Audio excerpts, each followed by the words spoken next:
2023 की एक ऐसी घटना जो कईयों को हिलाकर रख देगी। 25 नवंबर 2023 परम पूज्य गणिवर्य श्री गुणहंस विजय जी महाराज साहब का चातुर्मास विजयवाड़ा में था। एक 30 साल का युवा आया। उसने सादे कपड़े पहने थे, मुख पर थोड़ी उदासीनता थी और उसने कहा कि महाराज साहब, मैं हैदराबाद से आया हूँ और पूज्य देवर्षि रत्न विजय जी महाराज साहब ने ये पत्र दिया है। उस पत्र में लिखा था कि यह युवान यहाँ पर उपधान करने के लिए आया है, गुजराती है, इसे उपधान में बैठने देना। पूज्य गुणहंस विजय जी महाराज साहब ने सोचा कि कोई मुमुक्षु होगा और फिर चातुर्मास के अंतिम दिन थे तो ज़्यादा बातचीत हुई नहीं। 1 दिसंबर 2023 श्री अरिहंत धाम तीर्थ में उपधान शुरू हुए। इस युवान ने भी उपधान में प्रवेश किया। उसका नाम था भाविन। भाविन भाई हर रोज़ के 5 प्रवचन जो हो रहे थे उसमें प्रेजेंट रहते। सभी आराधना भी बहुत अच्छी तरह से कर रहे थे। इन प्रवचनों में पश्चाताप, आलोचना वगैरह की बातें भी अनेकों बार आई। कई आराधक भव आलोचना ले रहे थे। भव आलोचना यानी कि सरल भाषा में कहे तो कन्फेशन, अपने अभी तक के किए हुए सभी पापों का गुरु भगवंत के पास कन्फेशन करना और उसका प्रायश्चित लेना, बेसिकली खुद को खाली करना। उपधान के 35 दिन बीत चुके थे। उपधान के कुछ आराधकों ने एवं अन्य महात्माओं ने भी पूज्य गुणहंस विजय जी महाराज साहब को कहा कि साहब जी, ये भाविन भाई कुछ बोलते नहीं, मिंगल नहीं होते, अकेले अकेले रहते, बात करने जाए तो रिस्पॉन्स भी बहुत कम देते। दरअसल ये भाविन भाई बहुत कम बोल रहे थे, कोई कंप्लेंट नहीं, जो मिला जैसा मिला चुपचाप वापर लेते थे, यानी खा लेते थे। महात्मा को लगा कि ठीक है, कम बोलने के स्वभाव वाले भी लोग दुनिया में तो होते ही है, इसलिए कोई चिंता का विषय नहीं लगता। कुछ ही दिनों के बाद भाविन भाई पूज्य गुणहंस विजय जी महाराज साहब के पास आए और बोले कि मुझे भव आलोचना देनी है। ऐसा कहकर 2 नोटबुक्स दे दी। महात्मा ने कहा कि ठीक है, मैं पढ़कर प्रायश्चित देता हूँ। जब महात्मा ने उनकी नोटबुक्स पढ़नी शुरू की तो एक भयंकर इतिहास प्रकट हुआ। भाविन भाई क्यों कम बोलते थे, उसका गहरा रहस्य इस भव आलोचना में, इन नोटबुक्स में छुपा हुआ था। कम बोलने वाले भाविन भाई ने बिना कोई माया कपट किए, बिना कुछ भी छुपाए 120 पेजेस लिखे थे। किसी के भी पाप नॉर्मली पब्लिक नहीं किए जाते क्योंकि सब लोग उसको पचा पाए, ऐसी पॉसिबिलिटीज़ बहुत कम होती है। लेकिन भाविन भाई ने अपनी लाइफ में क्या बड़ी बड़ी गलतियाँ की, उसको लेकर पूज्य गुणहंस विजय जी महाराज साहब ने जितना हम सभी के जानने योग्य है उसको लेकर एक पुस्तक लिखी है, यू टर्न, जिसमें भाविन भाई के जीवन की कुछ हिला देने वाली बातें लिखी है। भाविन भाई का जन्म मुंबई में हुआ था। 25 साल तक मुंबई के डोंबिवली में ही रहे। 18 साल की उम्र तक पढ़ाई पर अच्छा फोकस था और इसीलिए CA की एंट्रेंस एग्ज़ाम भी उन्होंने पास कर ली थी। सब अच्छा चल रहा था, लेकिन इजी मनी के चक्कर में भाविन भाई फंस गए। उन्होंने एक मार्केटिंग कंपनी का प्लान सुना तो उन्हें लगा कि इसमें जल्दी से पैसे कमा लेंगे। इसके साथ साथ एक और चक्कर में फंसे। उस चक्कर का नाम है शेयर बाज़ार। इन्हें लगा पैसा क्या चीज़ है, चुटकी बजाएंगे और सीधे 100 रुपये के 1 लाख रुपए हो जाएंगे। 21 दिन में पैसा डबल होना हो, प्रॉब्लम ज़रूर डबल हो जाती है। भाविन भाई को लगा कि कौन फालतू में इतनी मेहनत करके पढ़ाई वगैरह करे, इसलिए उन्होंने शेयर बाज़ार के द्वारा कमाने के लिए अपने पिता से पैसे मांगे। इनके पिताजी नीति के धन में मानते थे, मेहनत करने में मानते थे, लेकिन उन्होंने लंबा सोचे बिना अपने बेटे की हाँ में हाँ मिला दी।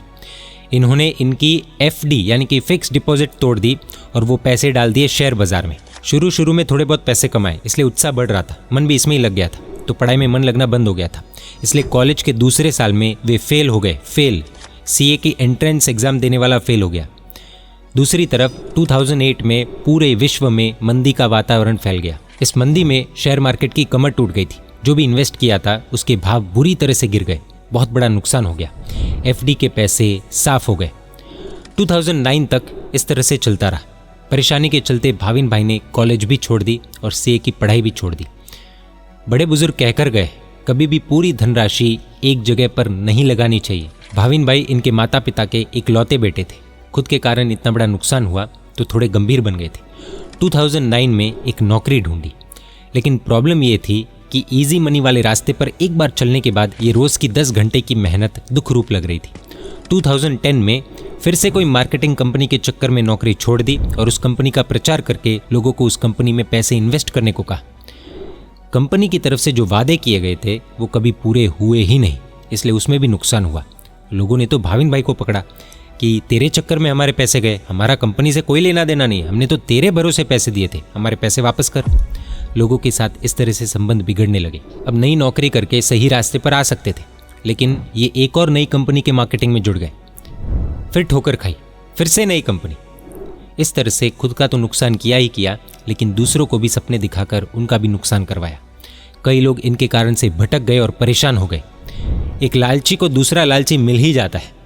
2011 में भाविन भाई ने एक व्यक्ति के साथ पार्टनरशिप में फॉरेन एक्सचेंज में ट्रेडिंग शुरू की और लोगों को सपने दिखाने शुरू किए कि 1 से 1.5 साल में पैसे डबल हो जाएंगे। इनके जैसी शॉर्टकट वाली सोच रखने वाले लोग इनको मिलते गए। पहले अच्छा प्रॉफिट हुआ, लेकिन फिर 3-4 महीने के बाद नुकसान होना शुरू हो गया। 2011 के अंत तक लगभग 7 से 8 लाख रुपयों का नुकसान कर दिया। 2011 के 7 से 8 लाख रुपए, जस्ट इमेजिन। इनका पार्टनर समझदार निकला, ये लाइन तुरंत छोड़ दी, लेकिन भाविन भाई कुदरत का इशारा समझ नहीं पाए। अब भाविन भाई की एंट्री हुई MCX में। MCX के लिए पास में पैसे तो थे नहीं, तो लाना कहाँ से? एक रास्ता सूझा। पिता प्रफुल्ल भाई और माता दक्षा बहन से बात की और कहा कि आपके पास 2 घर है, 2 घर की ज़रूरत ही नहीं, एक घर बेच देते हैं और वो पैसे MCX में लगा देते, बहुत पैसे कमाएंगे। उसके बाद थोड़े ही समय में मैं फिर से कमा लूँगा, फिर से घर ले लेंगे, क्या बड़ी बात है। माता पिता शुरुआत में तो नहीं माने, लेकिन बेटे भाविन का कॉन्फिडेंस देखकर उन्होंने हाँ कर दी और वो घर बेच दिया। वो सारे पैसे MCX में डाल दिए और 3 महीने में ही सारे पैसे डूब गए। अब तो कोई भी रुक जाएगा, राइट? रॉन्ग। हारा हुआ जुआरी दुगना खिलता है। अब भाविन भाई मार्केट से व्यापार के नाम पर पैसे उधार लेने लगे और बहुत ही हाई इंटरेस्ट रेट्स पर उधार लेने लगे। इसकी टोपी उसके सर, उसकी टोपी इसके सर, इस तरह से करते गए। इस तरह से समय बीतता गया। 2012 में डब्बा ट्रेडिंग नाम की कोई लाइन में घुसे, लेकिन वहाँ भी मार खाई। अब भाविन भाई को किसी भी तरीके से पैसे चाहिए थे, तो अब वे ऑनलाइन ईमेल्स के द्वारा नए नए प्लान्स बनाकर इन्वेस्टमेंट के लिए ऑफर्स देने लगे कि कोई मेरा प्लान देखकर मुझे पैसे देने को तैयार हो जाए। उस समय में ऐसे चीटिंग के केसेस बहुत ज़्यादा बढ़ गए थे, लेकिन किसी ने भाविन भाई को फ़ोन किया और कहा कि आपका प्लान हमने देखा है, इसलिए हम पैसे देने के लिए तैयार हैं। 8% इंटरेस्ट रेट के हिसाब से आपको रकम देंगे, एक बार मीटिंग कर लेते, आप एग्रीमेंट वगैरह लेकर आ जाइए। एक जगह तय की और मीटिंग हुई। ये मीटिंग आने वाले एक बड़े तूफान की दस्तक थी। दरअसल इस मीटिंग में सामने वाले कोई व्यापारी लोग नहीं, बल्कि पुलिस वाले थे। अचानक पुलिस ने रेड की, उन्होंने पूरी जानकारी ली और पकड़ लिया और कह दिया कि तुझे मुक्त होना हो तो 1,40,000 रुपये भरने पड़ेंगे, अगर पैसे नहीं दिए तो जेल में बंद होना पड़ेगा। भाविन भाई घबरा गए, क्योंकि इज्जत तो जाएगी, लेकिन परेशानी होगी वो अलग और पुलिस वाले पकड़ पकड़ के मारेंगे वो अलग। भाविन भाई ने माता पिता को बताया और कहा कि मम्मी पापा मैं फंस गया हूँ, प्लीज़ मुझे छुड़वाओ। ऑलरेडी घर में तंगी चल रही थी, लेकिन पुलिस की मार खाने की भाविन भाई की ताकत नहीं थी। इस बार माँ ने सहायता की, खुद के पीहर बात करके जैसे तैसे 1,40,000 रुपये इकट्ठा किए और पैसे देकर भाविन भाई को वहाँ से निकलवाया। भाविन भाई के माता पिता ने इस बार भी कोई लंबी डांट फटकारी नहीं, कोई थप्पड़ मारी नहीं, बस सिर्फ प्रेम से इतना ही कहा कि बेटे अब कोई गलत काम मत करना, हम सूखी रोटी भी खाकर जी लेंगे। इस सिचुएशन में भी भाविन भाई सुन लेते तो शांति से जी सकते थे। हाँ, जिनके पैसे बाकी थे उन्हें कह सकते थे कि मैंने बहुत गलत काम किया, अब से ईमानदारी से मेहनत करके आप सभी के पैसे चुका दूंगा, थोड़ा समय दीजिए। बस थोड़ी गालियाँ पड़ती, डांट वगैरह सुननी पड़ती, लेकिन जीवन कम से कम शांति से चल ही जाता। लेकिन भाविन भाई ने उन सभी लोगों से झूठ बोलना शुरू कर दिया कि इधर अटक गए, पैसे आने ही वाले, इस तारीख को दे दूंगा, एटसेट्रा एटसेट्रा। इस तरह से समय बीतता गया और माता पिता को लगा कि अब कम से कम बेटा सुधर गया है। लेकिन एक और बड़ा तूफान आने वाला था। अप्रैल 2013 में भाविन भाई ने एक नए महापाप की शुरुआत की। IPL का सट्टेबाजी, जिसमें लाखों करोड़ों लोग डूब चुके हैं, उसमें भाविन भाई का भी नंबर लगा। इसमें भी जो पैसे डाले सबके सब डूब गए। आखिरकार दूसरा घर भी बेचने का निर्णय लिया, क्योंकि अब लोग घर आकर धमकी देने लगे थे। इससे माता पिता मेंटली टॉर्चर हो गए थे। दिसंबर 2013 में इन्होंने जो एक घर बचा था वो भी बेच दिया। ऑलरेडी इतने सारे लोगों के पैसे बाकी, अब नए घर में जाएंगे तो किराया, घर खर्च और हर महीने का जो ब्याज लग रहा था वो अलग। ले देकर अब हाथ में सिर्फ 5 लाख रुपए थे, उसमें से भी थोड़े बहुत पैसे खर्च हो गए थे। भाविन भाई ने अपने माता पिता और दादी को रोते हुए समझाया कि अब अगर यहाँ पर रहेंगे तो ये लोग मुझे मार डालेंगे, हाथ पैर तो तोड़ ही डालेंगे, इसलिए ये स्थान छोड़कर कहीं चले जाते हैं। इतने साल से जहाँ पर रह रहे थे वो स्थान छोड़कर नई जगह पर जाना, कहाँ रहेंगे, क्या खाएंगे, क्या कमाएंगे, कौन मदद करेगा, सब कुछ इम्पॉसिबल लग रहा था।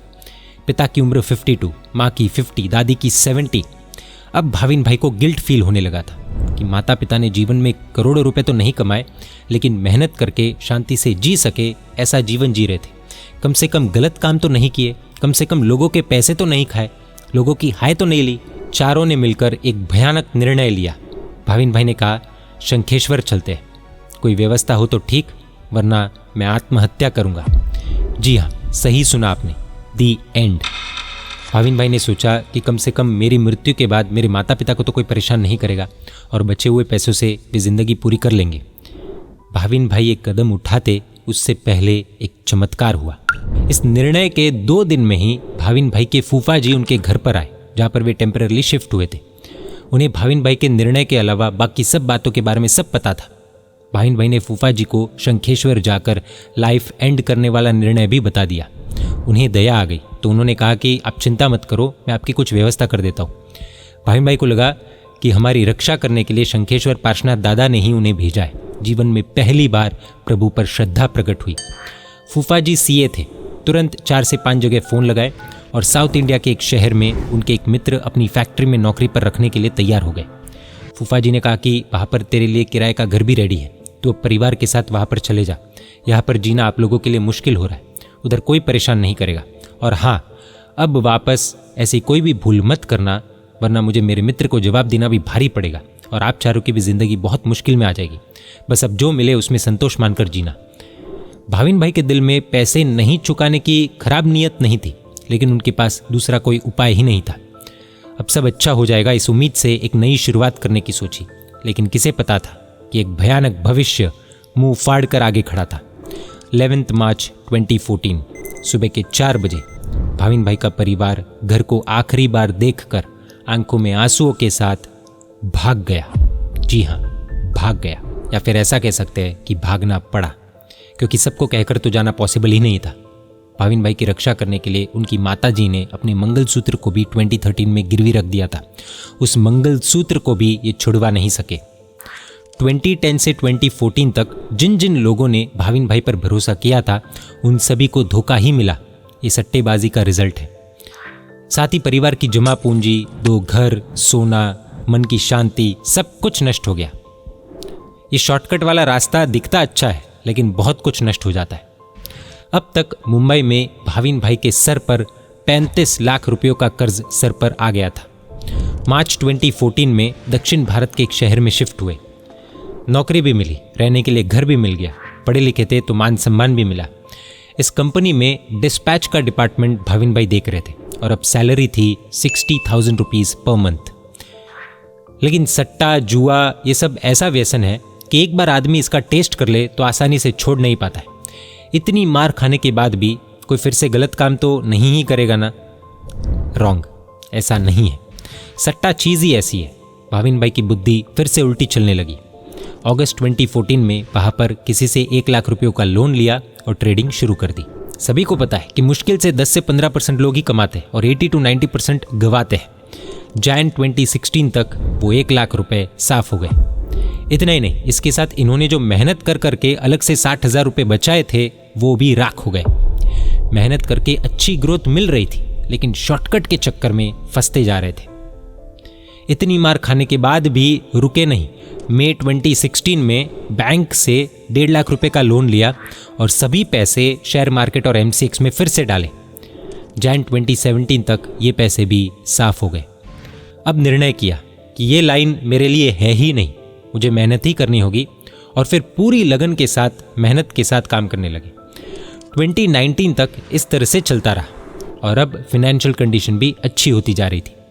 लेकिन फिर से शेयर मार्केट नाम के कीड़े ने काट लिया। माँ को इस बात की गंध तो आ गई थी कि फिर से शुरू हो गया है, तो उन्होंने कहा कि देख बेटा, हमने इतनी मार खाई है, अब इस चक्कर में हमें नहीं जाना है। इस उम्र में मेरी बिल्कुल भी ताकत नहीं है, क्यों नहीं समझ रहा? लेकिन भाविन भाई ने झूठ बोलकर फिर से बैंक से लोन लिया, ये कहकर कि डोंबिवली के लोगों को पैसे देने, उसके लिए लोन लिया है माँ, और बैंक मेरी सैलरी से पैसे काटती जाएगी, इसलिए कोई नया बोझ नहीं आएगा। लेकिन 2019 तक वो पैसे भी साफ हो गए। 2020 में उधर ही एक और व्यक्ति से गलत कारण बताकर 2 लाख रुपए फिर से उधार लिए, वो भी साफ। इस तरह से जैन 2022 तक भाविन भाई के सर पर लगभग 11 लाख रुपए का कर्ज चढ़ गया था। अब जिसके भी पैसे बाकी थे, वे ब्याज नहीं बल्कि मूल रकम मांग रहे थे, तो अब जवाब देना बहुत मुश्किल हो रहा था। इसी बीच किसी गलत व्यक्ति के संगत में वे आ गए। उस व्यक्ति ने जिस कंपनी में ये काम कर रहे थे उस कंपनी में फिनेंशियल फ्रॉड करने की सलाह दी और आइडिया दी। भाविन भाई ने ये नहीं सोचा कि फ्रॉड में टेम्पररी शांति ज़रूर मिलेगी लेकिन लॉन्ग टर्म अशांति आ जाएगी। उसका क्या, एक तरफ ये फ्रॉड किया और दूसरी तरफ एक और बड़ी गड़बड़ कर दी। दरअसल भाविन भाई का बैंक रिकॉर्ड अब खराब था तो लोन तो अब मिलने वाला था नहीं, इसलिए अब उन्होंने अपने नीचे काम कर रहे छोटे छोटे कर्मचारियों को लालच देना शुरू किया। उन कर्मचारियों ने कभी लोन लिया नहीं था तो उनका रिकॉर्ड एकदम क्लियर था, तो लोन मिलना एकदम सरल था। इस तरह से कर्मचारियों के अकाउंट्स का उपयोग करके 5,70,000 रुपए का लोन लिया, 5,70,000। इसमें से कुछ रुपए जिनको पहले चुकाने थे उनको दे दिए और फिर बाकी का डाला फिर से शेयर मार्केट में। कुछ ही समय में सब कुछ साफ हो गया। इस तरह से नए नए व्यक्ति को पकड़ते रहे, लालच देकर उनके नाम से लोन लेते रहे और डालते गए शेयर मार्केट में और साफ करते गए। आज की दुनिया में कईयों को शॉर्टकट मनी चाहिए तो इनको भी कोई ना कोई मिल ही जाता था। इस बीच वो फाइनेंशियल फ्रॉड सामने आ गया जो इन्होंने कंपनी में किया था। भाविन भाई पकड़े गए। कंपनी के मालिक को बहुत दुख हुआ, लेकिन इस बार भाविन भाई ने हाथ पैर जोड़कर विनंती की कि अब से कोई गड़बड़ नहीं होगी, मैं कोई गलत काम आगे से नहीं करूंगा, और 3 महीने का समय मांगा। सेठ भी बहुत अच्छे थे, मान गए और नौकरी से नहीं निकाला। हमें शायद ऐसा लग रहा होगा कि भाई इतनी गलतियों के बाद तो शैतान से शैतान आदमी भी सुधर जाता है, लेकिन भाविन भाई की विनाशकाले विपरीत बुद्धि चल रही थी। स्टाफ के 2 और लोगों को उल्लू बनाकर बैंक लोन निकलवाया और जुलाई 2022 में मटका ट्रेडिंग नामक कोई दलदल में प्रवेश किया। यह भी एक सट्टे जैसा ही खेल है। अब पूरी सैलरी इंटरेस्ट चुकाने में ही जा रही थी, लेकिन फिर भी सुधरने का नाम नहीं। इसके बाद एक जाल में फंस गए। एक से उधार लेते, दूसरे को चुकाते, तीसरे से उधार लेते, दूसरे को चुकाते। इस दौरान बैंक का रिकॉर्ड थोड़ा ठीक हो गया था। इस बीच जिस व्यक्ति ने फाइनेंशियल फ्रॉड करना सिखाया था उसने भाविन भाई को कहा कि मुझे कार लेनी है भाई, तो तू तेरे नाम से कार लोन लेकर मुझे दे दे, मैं बाद में चुका दूंगा। उसने 3-4 महीने तो किश्त बराबर भर ली, लेकिन फिर गड़बड़ी शुरू कर दी। लोन भाविन भाई के नाम से था तो लोन देने वाला तो इनके पीछे ही आने वाला था।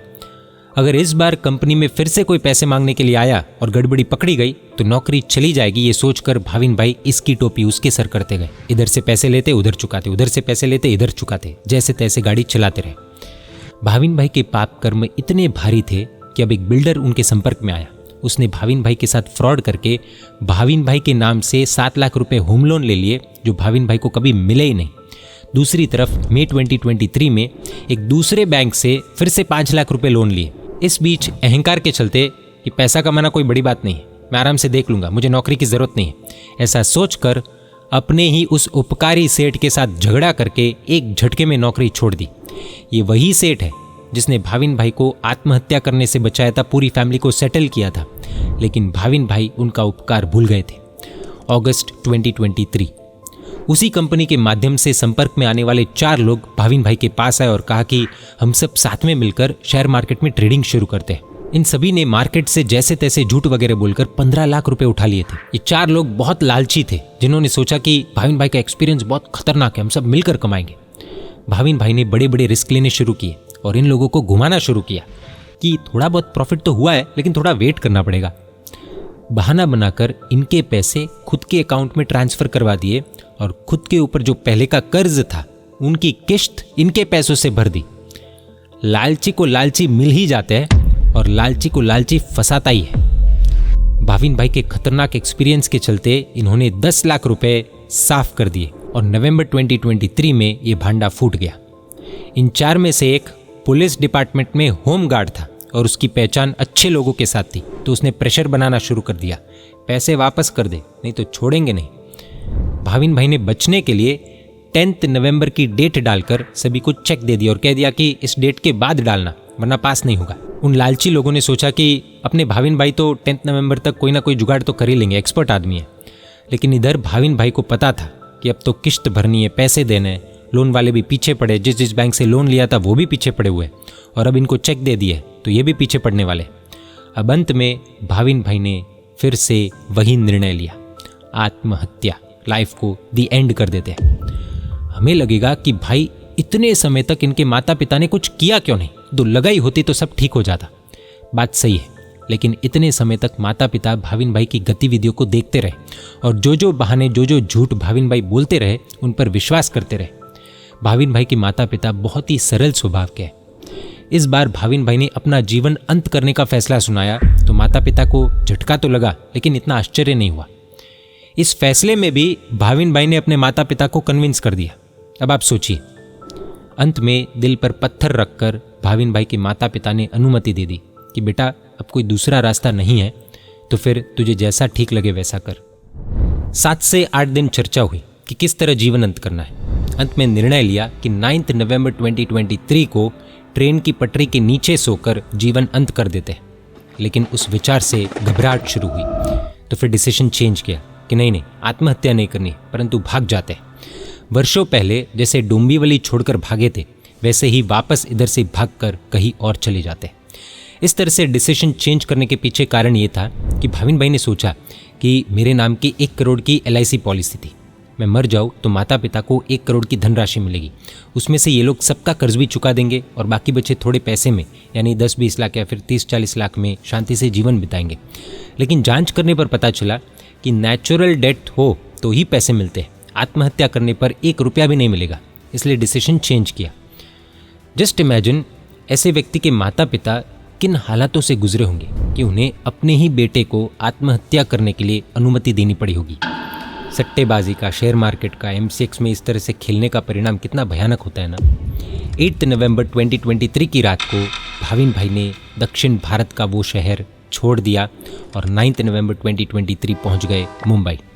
साथ में थे थोड़े पैसे, पहनने के लिए 2-3 जोड़ी कपड़े और सभी के लिए 1-1 थाली, कटोरी और ग्लास का सेट, और ठंडी से बचने के लिए कंबल, रजाई वगैरह। बस सेट किया हुआ घर छोड़कर भागने के लिए भाविन भाई ने अपने माता पिता को दूसरी बार मजबूर किया था। वहाँ पर तीनों ने अपने अपने फ़ोन्स बंद कर दिए थे, क्योंकि जिनके पैसे बाकी थे वे अथवा फिर पुलिस फ़ोन करके ट्रैक करे तो आसानी से पकड़े जा सकते थे। इससे बचने के लिए माता पिता का फ़ोन भी तोड़ दिया और तीनों का सिम भी। लेकिन अब क्या, रहना कहाँ, खाना क्या और करना क्या। भाविन भाई के पिता को कठोर दिल से कहना पड़ा कि बेटा भाविन, तेरे साथ में रहकर भाग भाग कर हम थक गए, हम सहन कर कर के भी अब थक गए। बेटा अब हम अगर अलग हो जाए तो अच्छा है, भगवान की कृपा होगी और भविष्य में वापस मिलने का लिखा होगा तो ज़रूर मिलेंगे। माँ आहटे भर भर कर रोने लगी। भाविन भाई के भी आघात का कोई पार नहीं था। भाविन भाई ने पूछा कि आप कहाँ जाएंगे। आंखों में आंसू के साथ पिता बोले कि वीरपुर, सौराष्ट्र की तरफ जाएंगे। सुना है वहाँ बहुत वृद्धाश्रम है, किसी वृद्धाश्रम में सहारा मिल ही जाएगा तो अंतिम जीवन वहाँ ही बिता देंगे। भाविन भाई ने भविष्य का सोचते हुए पूछा कि पापा अगर किसी वृद्धाश्रम ने आपको नहीं रखा तो पिता बोले फुटपाथ पर रहकर भीख मांगकर पेट भरेंगे। आज भी भारत के लाखों लोग इस तरह से जी ही रहे ना। पिता के उस उत्तर में कोई कटाक्ष नहीं था। भाविन भाई को थोड़ा सुना देता हूँ, वो टोन भी नहीं थी। शब्द में सत्य था, हकीकत थी और चुपचाप स्वीकारा जा सके ऐसा भविष्य था। बस भाविन भाई ने सोचा कि एक युवान बेटा है और माता पिता को वृद्धाश्रम की ओर जाना पड़ रहा है। जो कमाया हुआ था वो भी गवा दिया, ऊपर से कर्ज का बोझ चढ़ाया वो अलग।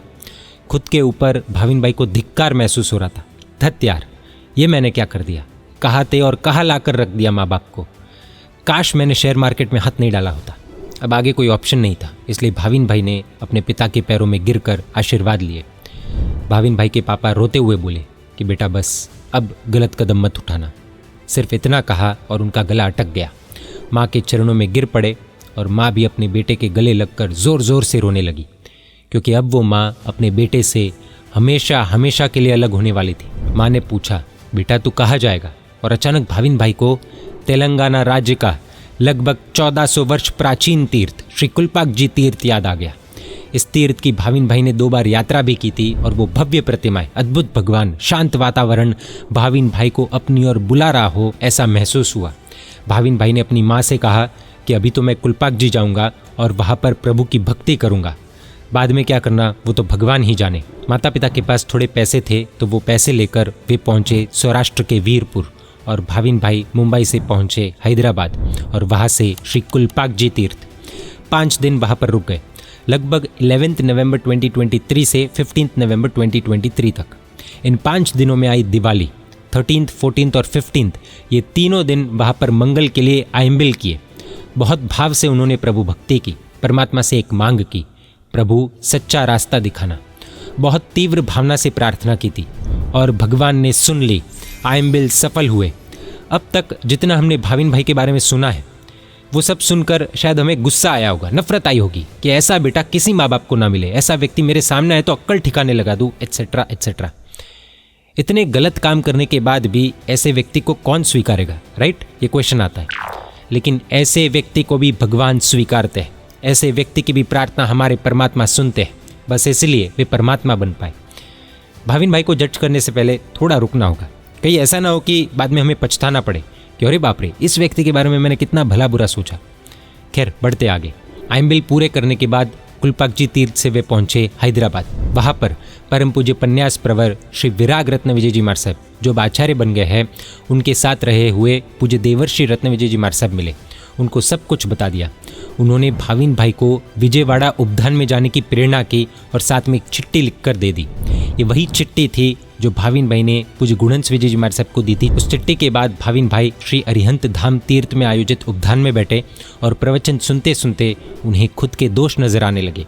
वहाँ के मूलनायक श्री शंकेश्वर पार्श्वनाथ परमात्मा के पास जाकर प्रार्थना की और आलोचना यानी कि कन्फेशन लिखना शुरू किया। और सच्चे भावों के साथ बिना कोई माया कपट किए भाविन भाई ने 120 पेजेस में अपनी पूरी कहानी यानी कि भव आलोचना महात्मा को लिख कर दे दी, जिसमें से जितना लोगों के लिए जानने के लिए उचित है, जिसे जानकर लोगों का भला हो, उतनी ही बातें महात्मा ने यूटन पुस्तक में लिखी। भाविन भाई उपधान में किसी के साथ भी बात नहीं कर रहे थे, मिंगल नहीं हो रहे थे। उन्हें डर था कि अगर मैंने कहा कि मैं इस जगह से आया हूँ और अगर बात वहाँ तक पहुँच गई तो जिनके पैसे बाकी है वे सब यहाँ पर आ जाएंगे।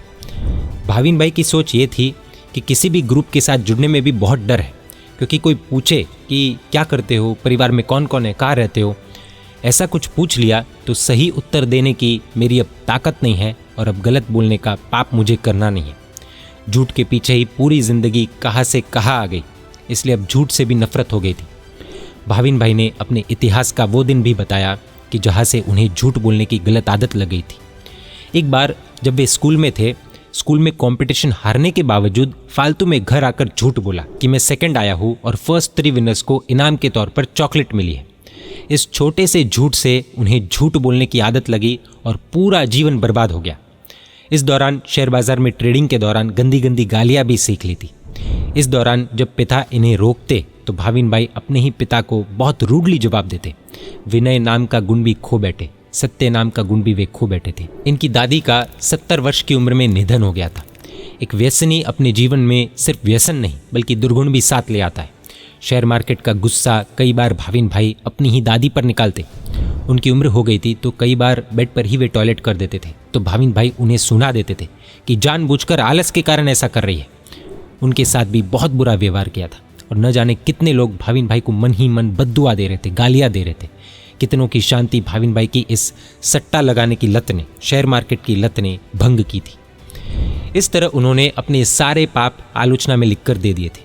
अंत में भाविन भाई ने लिखा कि गुरुदेव 10 नवंबर 2023 को हम अलग हुए थे। उस दिन अंतिम बार अपने माता पिता से मिला था। आज 5 जनवरी 2024 को ये सब लिख रहा हूँ। 10 दिन बाद मेरी मोक्ष माला है, लेकिन नसीब देखिए मेरे माता पिता आज कहाँ है वो आज मुझे पता ही नहीं। अब वापस माता पिता मिलेंगे भी या नहीं, ये भी एक बहुत बड़ा प्रश्न है। आज पता चलता है माँ का प्रेम क्या होता है, बाप की डांट का क्या महत्व है। मेरे लिए उस माँ को कितनी पीड़ा हो रही होगी, उस जीव को तकलीफ देने में मैंने कोई कमी नहीं रखी। भाविन भाई ने महात्मा से कहा कि गुरुदेव मैंने सिर्फ माँ बाप की नहीं बल्कि मेरे जैन धर्म की भी आशातना की है, घोर अपमान किया है। एक बार दोस्तों के बीच कहा था कि जैन धर्म माई फुट, जैन धर्म तो मेरे पैरों की जूती है। आज उस भूल का एहसास हो रहा है, बहुत दुख हो रहा है। जिस जैन धर्म को मैंने गाली दी उसी जैन धर्म ने मुझे अनकंडीशनली स्वीकारा है। मेरे भगवान ने मुझे स्वीकारा, आप गुरु भगवंतों ने मुझे स्वीकारा। मेरे पाप जब उदय में आएंगे तब क्या होगा वो सोचकर ही भय लगता है। मैं जब दक्षिण में उस कंपनी में काम कर रहा था तब एक तरफ गलत धंधे कर रहा था तो दूसरी तरफ मैं अच्छा हूँ, धार्मिक हूँ, ये दिखाने के लिए 2 काम करता था। रोज़ की 50 रुपये की रोटी गरीबों को देता और रोज़ सुबह पूजा करने जाता, जिससे मेरी धार्मिकता को देखकर भी मुझे अच्छा इंसान मानकर मेरे जाल में लोग फंस जाए। आज तो वे लोग भी शायद मेरे कारण मेरे धर्म को गाली देते होंगे, जैन धर्म पर द्वेष करते होंगे। पता नहीं मेरा क्या होगा। भाविन भाई का कहना था कि माता पिता को वंदना ये गीत सुना तो ऐसा लगा कि मैंने मेरे माता पिता के जीवन में सिर्फ और सिर्फ कांटे भरे हैं। आज भी मुझे विश्वास है कि वे दोनों इतना कुछ होने के बाद भी मुझे कोसते नहीं होंगे और मेरा हित हो यही चिंता करते होंगे। आज लगभग 55 दिन हो गए उनसे अलग हुए। आज माँ बाप की असली कीमत पता चल रही है। साथ थे तब माँ ने कितना कुछ किया, लेकिन मेरे मुंह से कभी एक तारीफ नहीं निकली। पिता ने इतनी बार समझाया, लेकिन उनकी सुनी नहीं। मैंने मेरी माँ को माँ नहीं बल्कि बिना वेतन की नौकरानी ही समझी। माँ ने कभी कोई डिमांड नहीं की, ना कोई कंप्लेंट की। कुदरत ने, मेरी गलत आदतों ने मुझसे मेरी माँ को अलग किया तो अब समझ में आ रहा है। मैंने जगत का सबसे निस्वार्थ प्रेम खो दिया गुरुदेव, लेकिन अब मैंने मेरे जीवन का सबसे श्रेष्ठ काम किया है, उपधान। मेरी मोक्षमाला में तो कोई नहीं आने वाला है, बस सिर्फ माता पिता भी होते तो चल जाता। उन्हें ये सब बदलाव देखकर बहुत आनंद आता कि ये मेरा शैतान जैसा बेटा संत जैसा बन गया। ये देखकर ज़रूर उन्हें आनंद आता, लेकिन अब तो ये कैसे संभव है? I think it's impossible. इस तरह से भाविन भाई ने अपने जीवन की पूरी बात भवालोचना में लिखकर दे दी। पूज्य गुणवंत विजय जी महाराज साहब ने भाविन भाई की पूरी कहानी जान ली। पूज्य गुरु भगवंत ने भाविन भाई से पूछा कि भाविन भाई, क्या आपके कोई परिचित है जिनको आपके माता पिता का ख्याल हो?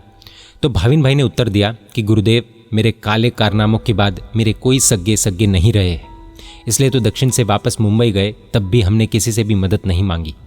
जिन फूफा जी ने दक्षिण में सेट किया था उनका कांटेक्ट किया गया तो पता चला कि उन्हें भी भाविन भाई के माता पिता की कोई जानकारी नहीं थी। फिर भाविन भाई ने कहा कि माता पिता सौराष्ट्र के वीरपुर जाने का कह रहे थे। वहाँ पर एक वृद्धाश्रम है, जलाराम बापा की बहुत महिमा है। वहाँ पर रोज़ हज़ारों लोगों को मुफ्त में भोजन दिया जाता है। तो शायद मम्मी पापा को ये बात मन में आई होगी कि कम से कम पेट भरने का तो उधर मिल ही जाएगा, क्योंकि पास में पैसे तो थे नहीं। अगर दूसरी जगह जाएंगे तो पैसे के बिना खाएंगे क्या? तो उस हिसाब से माता पिता शायद उसी एरिया के आसपास होने चाहिए। इतना कहकर भाविन भाई रो पड़े। महात्मा ने आश्वासन दिया कि देखो भाविन, शांत हो जाओ, अब इस तरह से रोने से कुछ होने वाला नहीं है। महात्मा ने सोचा कि वीरपुर से नज़दीक एक शहर है राजकोट। 10 से 12 साल पहले परम पूज्य आचार्य श्रीमद विजय हंस कीर्ति सुरेश महाराज साहब की निष्ठा में चातुर्मास हुआ था, इसलिए वहाँ के एक श्रावक प्रीतेश भाई का परिचय था। उनका संपर्क किया गया और सब बातें बताई और एक काम सौंपा कि वहाँ के वृद्धाश्रम में आप चेक करवाओ कि 10 नवंबर के बाद कोई वृद्ध कपल आया है क्या। वे तुरंत इस काम में लग गए। भाविन भाई के फ़ोन से उनके माता पिता का फोटो भी उनको भेजा गया। प्रीतेश भाई ने बहुत प्रयास किए, लेकिन कुछ पता नहीं चला। मोक्षमाला नज़दीक आ रही थी और सब आराधक बहुत खुश थे, क्योंकि उपधान तप बहुत कठिन तप होता है। कई लोग बीच में छोड़ भी देते हैं। जो पूरा करता है उसकी खुशी का कोई पार ही नहीं होता है। सब खुश थे कि अब कुछ ही दिन बाकी है और हमें मोक्षमाला मिलेगी। इस खुशी के माहौल को देखकर महात्मा बहुत प्रसन्न थे, लेकिन भाविन भाई का चेहरा सामने आया। पूज्य गुणवंत जी महाराज साहब को विचार आया कि मेरे जिन शासन के श्रावक श्राविका कोई वृद्धाश्रम में गए होंगे, गरीबी के कारण मुफ्त का खाना खाने के लिए चुपचाप बेसहारा बनकर लाइन में खड़े रहे होंगे। शायद वहाँ पर सुनना भी पड़ा होगा कि अरे थोड़ा वेट करो, भोजन बनने में अभी थोड़ा टाइम लगेगा। उन्हें शायद भूख भी लगी होगी, लेकिन बोले किसको? बूढ़े हैं तो हो सकता है चाय की आदत होगी, लेकिन अब तो एक टाइम की चाय के लिए भी शायद हाथ फैलाने पड़ेंगे। 110 आराधकों की खुशी के साथ साथ भाविन भाई की पीड़ा महात्मा को सताने लगी। आंखों से आंसू बहने लगे। महात्मा ने सभी को सावधान करते हुए कहा, सुनो आराधकों, आज आप सभी बहुत खुश हैं, लेकिन आपको बता दूं कि आपके साथ ही जिसने उपधान की आराधना की है, जो आपके साथ ही मोक्षमाला पहनने वाले हैं, ऐसा एक व्यक्ति हमारे बीच है, लेकिन वो बहुत दुखी है। वो आपका, मेरा, हम सभी का भाई है। हम सभी खुश हैं और वो अत्यंत दुखी। ये बात मुझे बहुत दुखी करती है। वो कौन है अभी आपको नहीं बताएंगे, लेकिन सिर्फ इतना कहना है कि आप सभी की मोक्षमाला में तो बहुत लोग आएंगे, आपको शाता पूछेंगे, लेकिन उस आराधक की मोक्षमाला में तो कोई नहीं आएगा। उसके सगे माता पिता जीवित होने के बावजूद भी शायद नहीं पहुंच पाएंगे। हमारे आराधक भाई के दुख में हम सहभागी नहीं बनेंगे क्या? आराधकों में से एक भाई थे, कुणाल भाई, जो पूज्य हेमगुण विजय जी महाराज साहब के संसारिक भाई है। वे रो पड़े थे। उन्होंने पूरा उपधान 8 प्लस नेवी इस तरह से किए थे। उस दिन उनको नया 8 शुरू करना था, तो उन्होंने उसी समय खड़े होकर कहा कि मेरा यह 8 तप अपने उस आराधक भाई को संपूर्ण शाता मिले, समाधि मिले, उसके लिए रखता हूँ। सब बहुत खुश हुए। कई लोगों की आंखों में आंसू थे। उस समय दोपहर का समय था, तो वापरने का समय हो चुका था। तो महात्मा ने आगे कहा कि देखो, आज शाम को जिनालय में हम सब प्रभु से हमारे उस आराधक भाई के लिए प्रार्थना करेंगे, सच्चे भाव से प्रार्थना करेंगे। अभी पूरी बात आपको नहीं बता पाऊंगा, लेकिन जब जब जो उचित लगेगा तब तक बताता जाऊंगा। आज आप सभी को बहुत भाव से प्रार्थना करनी है, याद रखना। प्रवचन पूर्ण करके हॉल से महात्मा नीचे उतरे और उपाश्रय की तरफ जाने लगे। और उपाश्रय पहुंचते ही पूज्य हेमगुण विजय जी महाराज साहब बोले, गुरुजी, भाविन भाई के माता पिता मिल गए हैं। पूज्य गुणवंत विजय जी महाराज साहब ने आनंद से कहा, क्या? उनके आश्चर्य और आनंद का पार नहीं रहा। सब मिलकर शाम में प्रार्थना करने वाले थे, लेकिन परमात्मा तो करुणा सागर है। प्रार्थना करे उससे पहले ही प्रार्थना करने का सिर्फ संकल्प लिया और परमात्मा ने प्रार्थना सुन भी ली। सब कुछ एक चमत्कार जैसा लग रहा था। दरअसल प्रीतेश भाई फोटो के साथ एक वृद्धाश्रम में पहुंचे थे, तो वहाँ के मैनेजर ने फोटो देखकर कहा कि हाँ, एक कपल आया तो है, लेकिन आप उनके कौन लगते हो। प्रीतेश भाई ने हकीकत बता दी कि देखिए, मैं उनका कोई नहीं लगता हूँ, लेकिन उनका बेटा उन्हें ढूंढ रहा है, इसलिए उनका बेटा उनके साथ बात करना चाहता है। मैनेजर को विश्वास बैठ गया, तो वहाँ से वीडियो कॉलिंग की गई और भाविन भाई ने लगभग 57 डेज के बाद अपने माता पिता को देखा। लेकिन 57 ईयर्स के बाद देखा हो, ऐसा एहसास उनके चेहरे पर झलक रहा था। भाविन भाई रो रहे थे, माता पिता भी रो रहे थे, मोबाइल पकड़े श्रावक भी रो रहे थे। माँ की आवाज़ आई, भाविन तू कैसा है। भाविन भाई ने उत्तर दिया, माँ मैं ठीक हूँ, माँ मैंने उपधान किया है और अच्छी तरह से पूरा होने को आया है, माँ मेरी मोक्ष माला है, आप दोनों मज़े में तो हो। इतना कहकर भाविन भाई अटक गए और सोचने लगे कि अरे बाप रे, मम्मी पापा तो वृद्धाश्रम में, तो मज़े में कैसे हो सकते हैं। फिर भी वहाँ से उत्तर आया कि हाँ भाविन, हम यहाँ पर अच्छी तरह से जीवन पसार कर रहे हैं, हमें कोई तकलीफ नहीं है बेटा, ये संस्था भी बहुत अच्छी है। पूज्य गुणेश्वर जी महाराज साहब वापस गए भोजनशाला की तरफ और सभी आराधकों को जो वापरने बैठ गए थे उन्हें शांत किया और बड़ी आवाज़ में घोषणा की कि जिस कार्य के लिए हम सब शाम में प्रभु से प्रार्थना करने वाले थे, वो प्रार्थना करने से पहले ही परमात्मा ने वो प्रार्थना सुनकर पूरी कर भी ली है। विस्तार से बाद में बताऊंगा। अब हमें प्रभु से प्रार्थना नहीं करनी है, बल्कि उपकार मानना है। शाम में प्रभु भक्ति में उन्हें धन्यवाद कहना है। वैसे अभी तक किसी भी आराधक को ये पता ही नहीं था कि ये सब कुछ क्या हो रहा है और किस आराधक के लिए हो रहा है। प्रीतेश भाई को तुरंत संदेश भेजा गया कि माता पिता को अब वृद्धाश्रम में नहीं रखना है, आपके साथ ही आपके घर लेकर जाओ। आगे क्या करना है वो बाद में बताएंगे। वहाँ के मैनेजर भाविन भाई के माता पिता से बहुत खुश थे, क्योंकि दोनों एकदम शांत थे, कोई शिकायत नहीं और कोई मांग नहीं, no demands no complaints.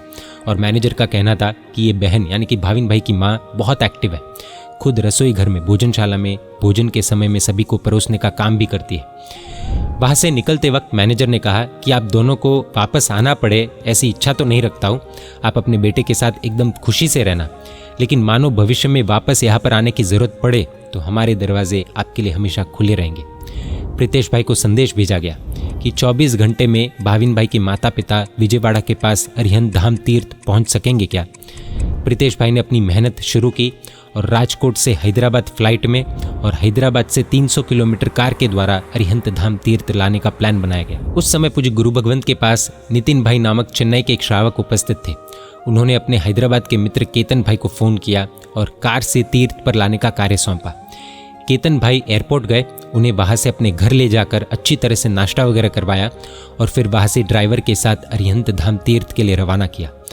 Hyderabad से कार निकल चुकी थी और 2-3 घंटे में माता पिता पहुंच जाएंगे, ये जानकारी मिलते ही महात्मा ने कहने जैसी सभी बातें सभी को बताई और भाविन भाई को सभी के समक्ष प्रकट किया। अब सबको पता चला कि ये आराधक भाई के लिए सब कुछ हो रहा था।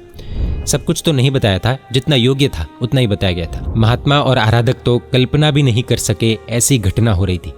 ड्राइवर को कह दिया गया कि कार तीर्थ के बाहर ही खड़ी रखे। सभी आराधक 2-2:30 बजे देरासर से बाहर नीचे उतरे और भाई और बहनें 2 लाइन में खड़े होकर उनका स्वागत करने के लिए तैयार थे। भाविन भाई के माता पिता गाड़ी से नीचे उतरे और महात्मा के दर्शन करते ही उन्हें हाथ जोड़े और अचानक 24 घंटों में उनके जीवन में जो इतना बड़ा यू टर्न आया, उसकी चमक उनके चेहरे पर साफ साफ दिख रही थी। महात्मा के संसारी कजिन तुषार भाई वहीं पर मौजूद थे। उन्होंने दोनों बूढ़े माता पिता का हाथ पकड़ा और तीर्थ के गेट की तरफ चलने लगे। सभी लोगों ने भगवान की जय बोली और पीछे जो प्रभु भक्ति के लिए स्पीकर्स थे उसमें प्रभु भक्ति के गीत शुरू हो गए। सभी के चेहरों पर एक अलग प्रकार की खुशी दिख रही थी। सभी ने अक्षत से माता पिता को बधाया और अद्भुत सम्मान के साथ स्वागत किया। लेकिन माता पिता की आंखें तो उनके पुत्र भाविन को देखने के लिए तरस रही थी। आखिरी में खड़े भाविन भाई अपने माता पिता को देखने के लिए तरस रहे थे। सबसे आखिरी में वे खड़े थे। कल तक सट्टे में लिप्त उनका बेटा आज पौषध में था। पिता बेटे की आंखों में अनराधार आंसू थे, लेकिन इस बार हर्ष के, खुशी के। पिता के चरणों में झुककर भाविन भाई ने आशीष लिए। पौषध में थे तो माँ के गले तो नहीं लग सके, लेकिन दूर से ही जमीन पर ही झुककर खमासमन जैसी मुद्रा में अपनी माता को वंदन किया। ये दृश्य देखकर सभी भावुक हो गए। लगभग सब लोग रोने लग गए। वहाँ से सभी आराधक और माता पिता भगवान के दर्शन करने के लिए देरासर में चढ़े। भाविन भाई और उनके माता पिता ने परमात्मा की 3 प्रदक्षिणा दी। वहाँ से सब लोग प्रवचन हॉल में पहुँचे। थोड़ी बहुत बातें हुई और सब अपनी अपनी आराधना में लग गए। कुछ समय के बाद माता पिता पूज्य गुणहंस विजय जी महाराज साहब को मिलने आए। तो महात्मा ने पूछा कि अगर आपको बुरा न लगे, आपकी अनुकूलता हो, आपको कंफर्टेबल हो, तो क्या आप बता पाएंगे कि मुंबई से सौराष्ट्र के वीरपुर जब आप गए तो उसके बाद क्या हुआ। इसके बाद वो माता पिता ने जो कुछ बताया वो जानकर शायद हम अंदर से हिल जाएंगे।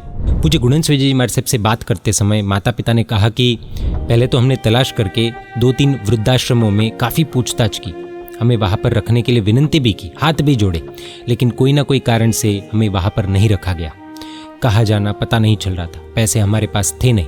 अंत में जलाराम बापा के अन्न क्षेत्र में मुफ्त में भोजन का सोचा था, अगर उधर नहीं मिलता तो भीख मांगने की पूरी तैयारी कर ली थी। भाविन भाई के माता पिता ने सोचा था कि एक न एक दिन मरना है, वो तो पता है, लेकिन आत्महत्या की हिम्मत नहीं हो रही थी, इसलिए उस तरफ कदम आगे नहीं बढ़ाया। इस दौरान एक भला रिक्शा वाला उन्हें मिला और उनसे कहा कि एक नया वृद्धाश्रम है, आप वहाँ पर जाइए। भाविन भाई के माता पिता उस दिशा की ओर गए। उस रिक्शा वाले की बात सच हो गई। दोनों को उस वृद्धाश्रम में आदर पूर्वक स्थान मिल गया। वहाँ के मालिक और मैनेजर दोनों ही भले इंसान थे। वहाँ पर रहने के लिए एक रूम, तीनों समय का भोजन वगैरह सब कुछ फ्री था, लेकिन कपड़े, तेल, साबुन आदि का खर्च हर एक को खुद ही करना होता था। बाकियों को तो शायद उनके लड़कों से मिलता होगा, लेकिन भाविन भाई के माता पिता को कहाँ से मिलता। कपड़े तो खरीदने थे नहीं, लेकिन छोटे बड़े खर्चे के लिए थोड़े पैसे तो चाहिए ही होते। उस वृद्धाश्रम में कुछ दिनों में कुछ लोग विजिट करते रहते थे। उनके मन में करुणा जगती तो सभी वृद्धों को 10, 20 या फिर 50 रुपए के नोट देते। भाविन भाई के माता पिता को उस समय में पैसों की जरूरत थी, लेकिन शर्म भी आ रही थी। आज तक किसी के भी आगे हाथ फैलाए नहीं थे, लेकिन अब अगर शर्म रखे तो जीवन कैसे जिएंगे, ये एक प्रश्न था। इसलिए मन मारकर भी, अपने स्वाभिमान को कुचल कर भी, आंसुओं को अंदर दबा कर भी वे चुपचाप उस नोट को ले लेते थे। एक समय में खुद के 2 घर, फिर किराए का घर, 500-1000 रुपये आराम से खर्च कर सके उस स्थिति में भी उस समय में थे।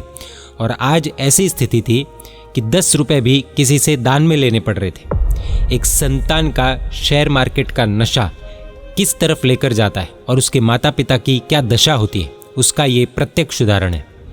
माता पिता ने कहा कि साहिब जी, यहाँ पर आने से 2-3 दिन पहले ही कुछ उदार दिल वाले गृहस्थ आश्रम में आए थे। उन्होंने सभी को 500-500 रुपये दिए थे, तो हमारे पास वे 1000 रुपये है। आज तो वे 1000 रुपये भी बहुत कीमती लगते हैं। महात्मा को ये सुनकर बहुत आघात लग रहा था। उन्हें ऐसा लगा कि मेरे जिन शासन के श्रावक श्राविका को 10 रुपये के लिए हाथ फैलाने पड़े, भीख लेनी पड़े, ये तो एक घटना सामने आई है, लेकिन न जाने इस तरह से कितने ही श्रावक श्राविका कठिन परिस्थिति में जी रहे होंगे। माना कि भाविन भाई की गलती के कारण ये सब हुआ, लेकिन सभी श्रावक श्राविकाओं के साथ ऐसे ही थोड़ी होता है। कुछ लोग तो ईमानदारी से भी काम करते हैं, लेकिन कई बार नसीब साथ नहीं देता है। जो भी हो, लेकिन हमारे जिन शासन के श्रावक श्राविका हाथ फैलाए, ये सोचकर ही महात्मा का हृदय कांप रहा था। एक तरफ दिखावे के नाम पर शासन में हो रहे जरूरत से ज्यादा खर्चे, फिर चाहे वो भोजन का विषय हो, मंडपों का विषय हो, डेकोरेशन का विषय हो, पत्रिकाओं का विषय हो, अब तो बहुत सी चीज़ें और भी ज़्यादा जुड़ गई। और दूसरी तरफ हमारे ही श्रावक श्राविका बाहर किसी के सामने हाथ फैलाए। हम ऐसा नहीं कह रहे कि कुछ भी नहीं होना चाहिए, लेकिन इस विषय में अब विवेक की आवश्यकता बहुत ज़्यादा लगती है। किस क्षेत्र में कितना खर्च करना, इस पर ठोस निर्णय, ठोस एक्शन आवश्यक ही नहीं बल्कि अनिवार्य भी लग रहा है। आज के समय में साधर्मिक भक्ति के क्षेत्र में बहुत लोग ध्यान दे तो रहे, लेकिन ज़रूरत और भी ज़्यादा लगती है। महात्मा ने प्रश्न पूछा कि क्या आपको आशा थी कि आपका बेटा आपको वापस मिलेगा, आप उसे वापस देख सकोगे? तो पिता ने उत्तर दिया कि नहीं महाराज साहब, मुझे तो आशा नहीं थी और डर भी था कि जिनके पैसे बाकी है उन्होंने इसको पकड़ लिया तो कहीं मार ना दे।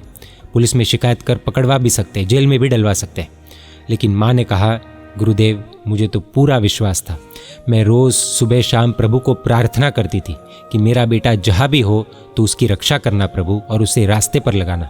और प्रभु ने मेरी प्रार्थना सुनी और साधु भगवंतों के साथ ही उसका मिलन करवा दिया और उपधान जैसे श्रेष्ठ धर्म मार्ग पर उसे लगा दिया। साथ में ये प्रार्थना भी करती थी कि मुझे इस भव में एक बार तो मेरे बेटे के साथ वापस मिलन करवाना ही प्रभु। महात्मा ने पूछा कि वृद्धाश्रम में भोजन वगैरह की व्यवस्था कैसी थी? तो उन्होंने कहा कि भोजन वगैरह का अच्छा ध्यान रखते हैं, फिर भी साहब जी घर तो घर ही होता है। अब मोक्षमाला तक माता पिता वहीं पर रुकने वाले थे। आगे क्या होगा वो तो प्रभु के ऊपर छोड़ दिया था, लेकिन इस दौरान कुछ रोंगटे खड़े कर देने वाली घटनाएं घटी। अगले दिन महात्मा की संसारी भाभी ने महात्मा से कहा कि साहिब जी उस बहन के पास मंगलसूत्र नहीं है, मेरे पास एक एक्स्ट्रा मंगलसूत्र है, अगर आप अनुमति दे तो मुझे इतना लाभ दीजिए।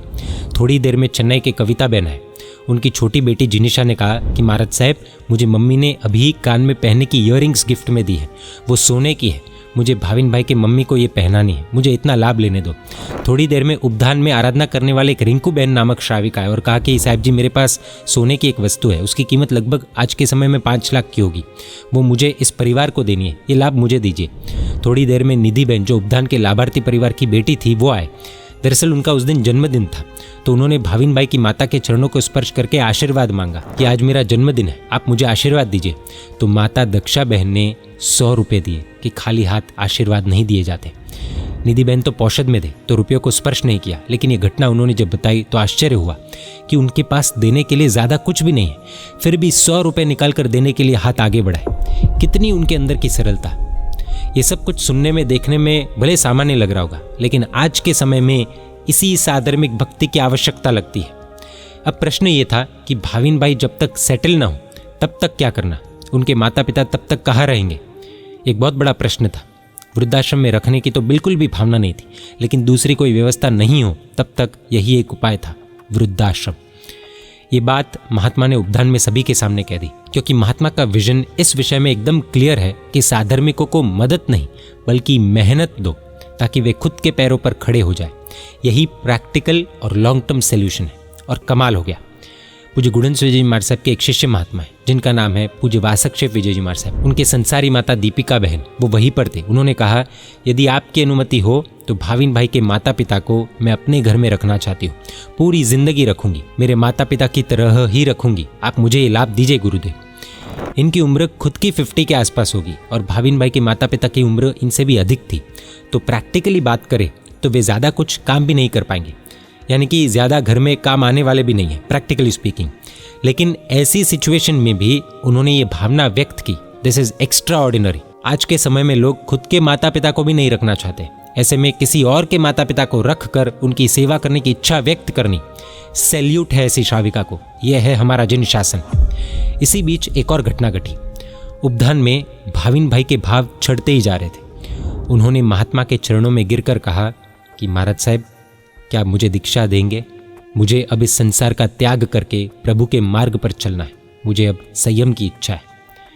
पास में बैठे माता पिता की तरफ गुरु भगवंत की नज़र गई तो उन्होंने तुरंत कहा कि हमारी पूरी सहमति है महाराज साहब, ऐसे भी हम तो इसके बिना ही पूरी ज़िंदगी जीने के लिए तैयार हो गए थे और कदम भी रख दिया था। भाविन अगर मुनि बन जाए तो हमें बहुत खुशी होगी, हम तो वापस वृद्धाश्रम चले जाएंगे। वृद्धाश्रम वालों ने वैसे भी कहा ही था कि आप कभी भी वापस आ सकते हो, हमारे दरवाजे खुले ही है, इसलिए हमारे कारण इसकी दीक्षा रोकने की ज़रूरत नहीं है महाराज साहब। महात्मा ने कहा कि देखिए, आपकी बात सही है, भाव भी बहुत अच्छे हैं, लेकिन अभी भाविन भाई के सर पर कर्ज है। हालांकि वो चुका पाएगा या नहीं वो भी एक बहुत बड़ा प्रश्न है। कर्ज की रकम भी बहुत बड़ी है, इसलिए किसी को प्रेरणा भी करनी अनुचित ही लगता है। इसलिए फिलहाल तो हम दीक्षा नहीं दे पाएंगे, भविष्य में वड़ील गुरु भगवंतों को पूछकर इस विषय में मार्गदर्शन लेंगे। सोचिए, एक व्यक्ति जो सट्टेबाजी में लिप्त था, न जाने कितने लोगों को धोखा दिया, जिसने मदद की उनका भी विश्वास तोड़ा। हमारी नज़र में हम शायद यही कहेंगे कि एक नंबर का बेकार आदमी, पापी, थू है ऐसे इंसान पर, ऐसा शायद हम में से कुछ लोग सोच सकते हैं।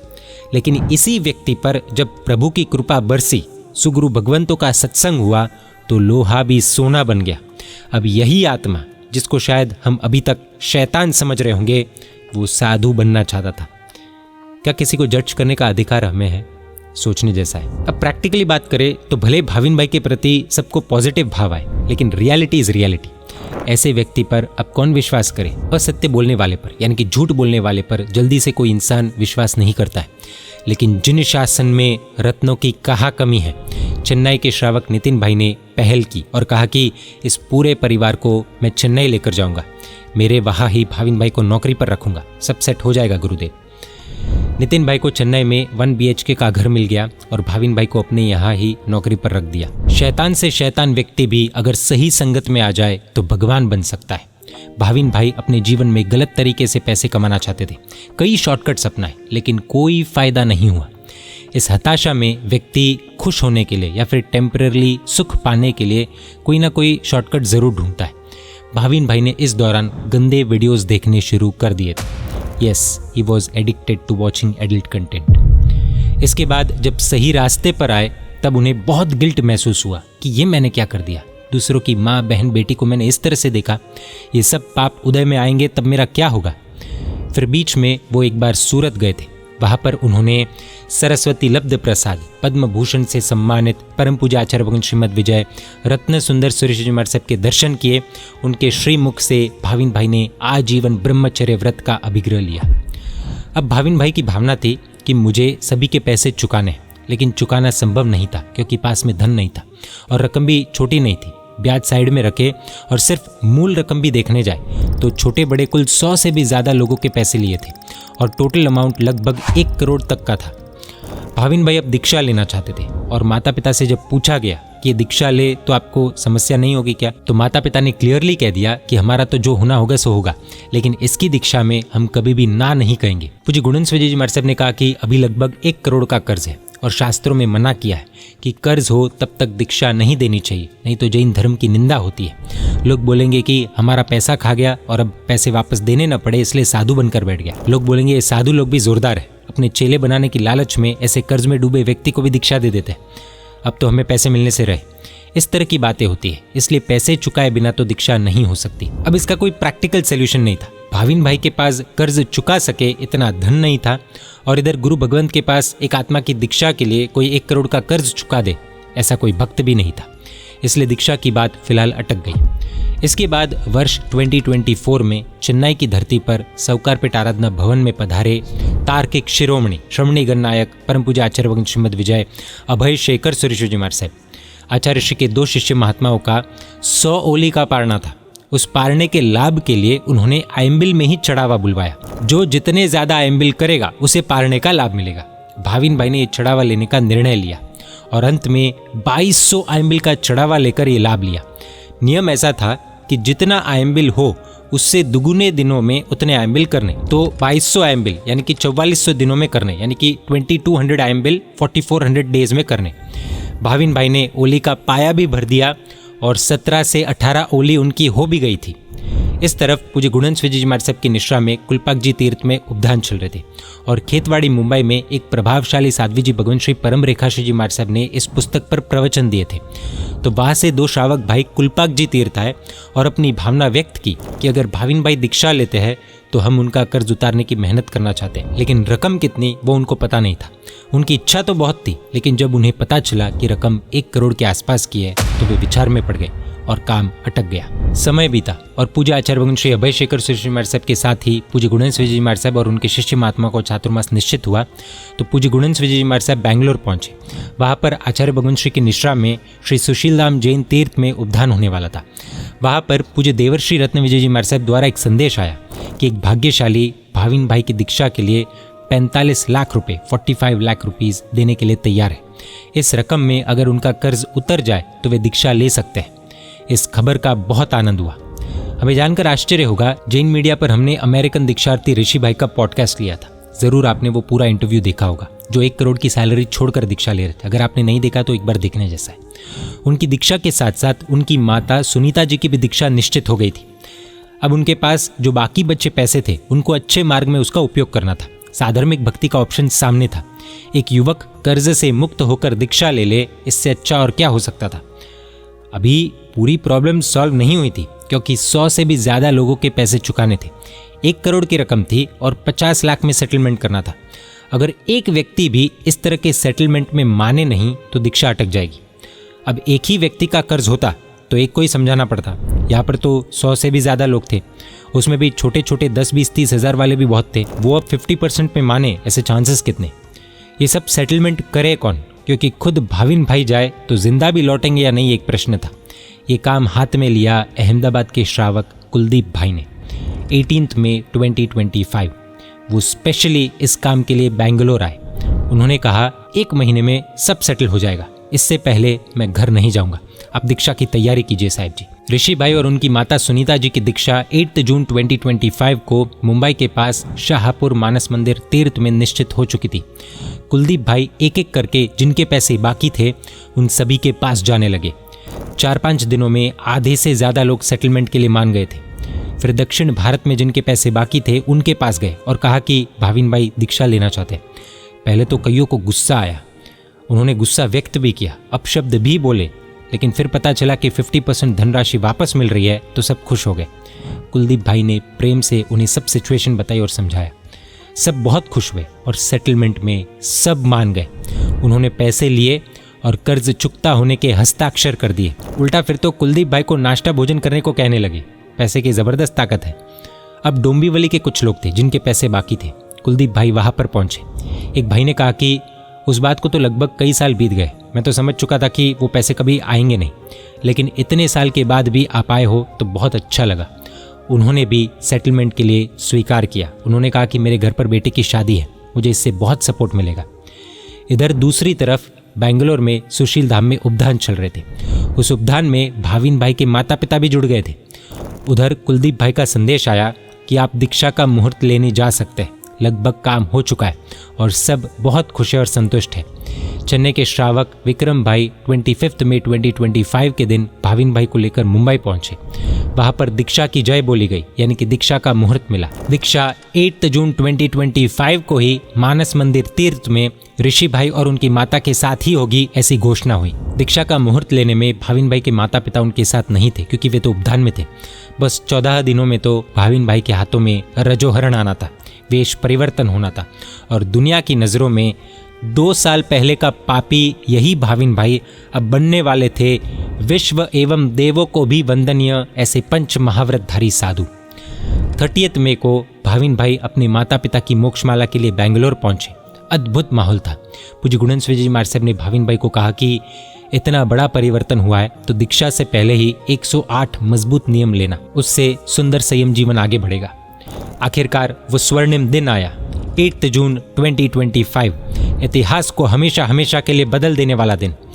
कल तक जिसे दुनिया गाली दे रही थी उसे ही अब पूरी दुनिया हाथ जोड़कर मस्तक झुकाकर वंदन करने वाली थी।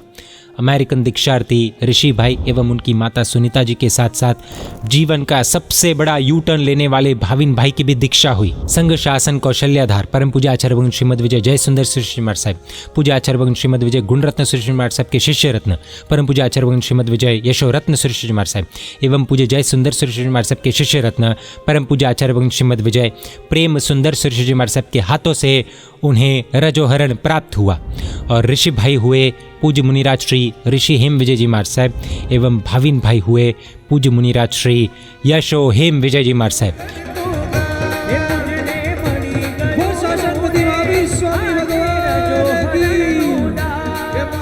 सुनीता बहन हुए पूज्य साध्वी जी भगवान श्री मनातीत रेखा श्री जी महाराज साहब। परम पूज्य आचार्य भगवान श्रीमद विजय विराग रत्न श्री जी महाराज साहब के शिष्य रत्न पूज्य मुनिराज श्री युग रत्न विजय जी महाराज साहब के शिष्य के रूप में भाविन भाई यानी कि पूज्य यशोहेम विजय जी महाराज साहब अब अद्भुत संयम जीवन का पालन कर रहे हैं। यहाँ पर यू टर्न सीरीज पूरी होती है।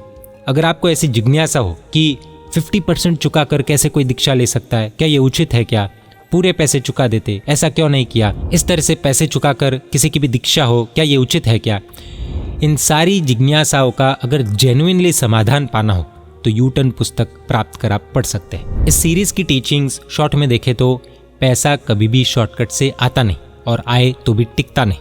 लोगों की बद्दुआ लेने वाला कभी शांति से जी नहीं सकता। छोटे छोटे पाप कब बड़े बन जाते हैं पता ही नहीं चलता, इसलिए उन्हें वहीं पर रोक देना चाहिए, काट देना चाहिए। सट्टेबाजी करने वाला खुद तो डूबता है, परिवार को भी साथ में लेकर डूबता है। माता पिता का बच्चों पर प्रेम के साथ साथ स्ट्रिक्ट रहना भी बहुत आवश्यक लगता है। प्रॉब्लम से बचने के लिए जीवन का अंत नहीं करना होता है, धर्म की शरण स्वीकारनी होती है। अनावश्यक खर्च कम करके साधर्मिक भक्ति करना ये समय की मांग लगती है। आयम्बिल अद्भुत मंगल है, सच्चे भाव से करने जाए तो चमत्कार देखने को मिलते हैं। किसी को भी जज नहीं ही करना चाहिए। आज का शैतान कल का भगवान बन सकता है। जीवन में किसी का भी कभी भी यू टर्न आ सकता है। और last but not the least, share market का नशा, सट्टेबाजी का नशा जीवन बर्बाद कर देता है। जय जिन शासन, जय महावीर।